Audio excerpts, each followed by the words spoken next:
Case 2 involved Port's Sam Powell-Pepper, who was found to have behaved inappropriately in an incident involving a woman at a nightclub. He couldn't remember what happened. She said he touched her on the bottom.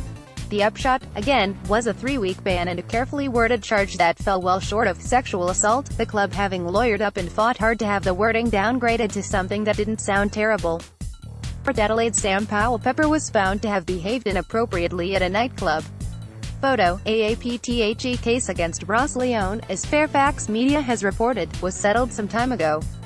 The AFL investigated the matter and was satisfied that there was no breach.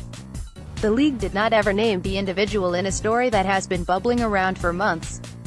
As has been reported, the incident involving the coach and a former club employee was a long time ago, several years in fact.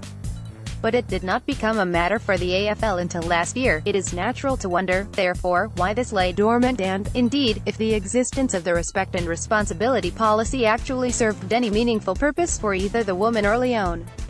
We believe the matter was settled under weird cover. The AFL found that no action was necessary for remarks made by the coach to the employee. If there had not been a financial settlement, 5 figures we are told, it is difficult to see how this story would have gained any traction, both in the media and in the less rigorous netherworld of social media. Respect and responsibility, which truly sounds like a Jane Austen novel, is under attack by the players, whose association is far from happy with how the Powell-Pepper matter was handled.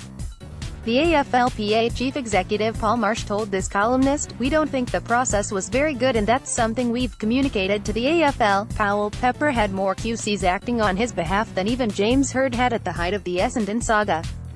This is the natural consequence of an accusation that has the potential to cause the player, official serious reputational damage, or could be referred to the police.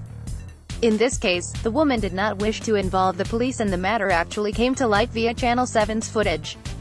How does any of this compare with the AFL's handling of illicit drugs? Well, the league, seeing how Carlton had drug-tested 2 players who were higher than kites back in 2004, decided to centralize the testing of players and to set up a rehab program.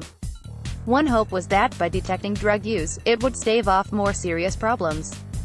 All that was fine and even commendable, if you don't take the cynic's view that the whole drug testing was an exercise in brand protection. The AFL had also sought to sidestep the WADA Code's treatment of illicit drugs with its own drug regime.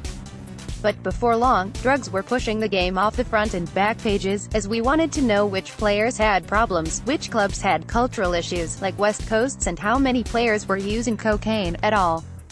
The R&R policy, too, is a case of the AFL taking control of an issue that was formerly the domain of clubs, who, to their shame, once did pay hush money to women who had complained of assaults, to stave off exposure and/or police. The policy states, as one of the reasons for its existence, that AFL clubs may be perceived to be or actually be found to have a conflict of interest in dealing with accusations against one of their club members or officials. Maybe, in this Me Too era, the AFL had no choice but to create this kind of protocol, to take over the incidents and became investigator, judge and jury. But, as it did with drugs, it has drawn attention to an underbelly, and the public now expects the AFL, rather than just the law, to decide what should happen. It is a public relations battle that can't be won, regardless of the merit.